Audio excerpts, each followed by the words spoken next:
আসসালামু আলাইকুম আরহামতুল্লাহি ওয়াবারাকাতুহ। কেমন আছেন সবাই? আশা করছি আল্লাহ তাআলার অশেষ রহমতে আপনারা অনেক ভালো আছেন। আজকে আপনাদের সামনে উপস্থাপনা করব গরু হারানো ব্যক্তির কাণ্ড সম্পর্কে একটি মজাদার ঘটনা।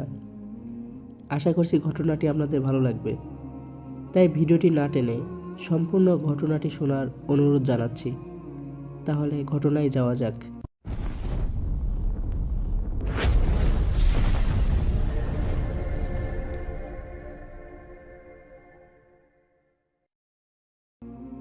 গরু হারানো ব্যক্তির কাণ্ড। আল্লাহকে চিনতে না পারলে আল্লাহর ভয় জাগে না। আল্লাহকে ভয় করি বলে দাবি করলে আল্লাহকে ভয় করা হবে না। আল্লাহর শাস্তির ভয় যার অন্তরে পয়দা হবে, সে শরীয়তের পাবন্দ হয়ে যাবে। সমস্ত ফরজ ইবাদত জারি হয়ে যাবে আর হারাম ও মাকরুহ কাজ ছেড়ে দিবে। এগুলি হলো নিম্ন পর্যায়ের ভয়। এতটুকুও যদি হয় তবু সেটা আল্লাহর ভয় হিসাবে গণ্য হতে পারে। কারণ রসুল সাল্লাল্লাহু আলাইহি সাল্লাম দোয়া করতেন, ইয়া আল্লাহ, আমি আপনার ভয় ততটুকু চাই যতটুকু ভয় আপনার ও আপনার অবাধ্যতার মাঝে আড়াল হয়ে দাঁড়ায়।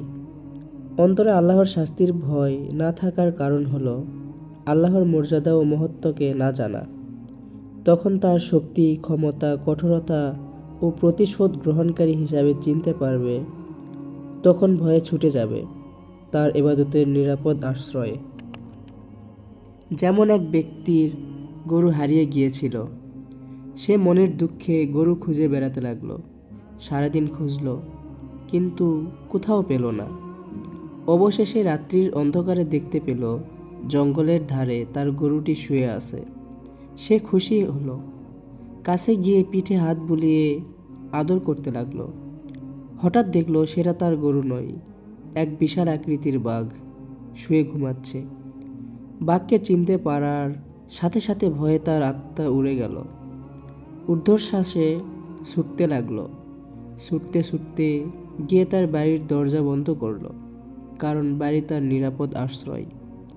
তেমনি আল্লাহকে যারা চিনতে পেরেছে তারা আল্লাহর ভয়ে তার ইবাদতের দিকে ছুটে যায়।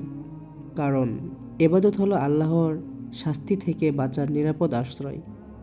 ইবাদতকে ভেদ করে আল্লাহর শাস্তি প্রবেশ করে না। এবার বান্দার প্রতি আল্লাহর এক বড় নিয়ামত। এই নিয়ামত নিজের বাড়ির চেয়েও মজবুত দুর্গ হয়ে বান্দাকে রক্ষা করে। আল্লাহকে যারা চিনতে পারেনি তারা আল্লাহর কদর করে না। আল্লাহর ভয়ে নিরাপদ আশ্রয়ের দিকে ছুটে পালায় না, অবহেলা ও অবজ্ঞায় জীবন কাটিয়ে দেয়। শেষে আযাবের বাঘ তাকে আক্রমণ করে বসে। এখন তবে আল্লাহকে চিনতে পারা যায় কিভাবে?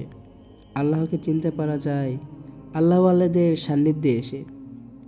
কারণ আল্লাহ বান্দাদের মধ্যে যারা আলেম বা আল্লাহকে চিনতে পেরেছে তারা আল্লাহকে ভয় করে। আলেম তাকেই বলে যে আল্লাহর ভয়ে সদা সতর্ক হয়ে আল্লাহর বিধানের উপর অটল থেকে জীবনকে পরিচালিত করে।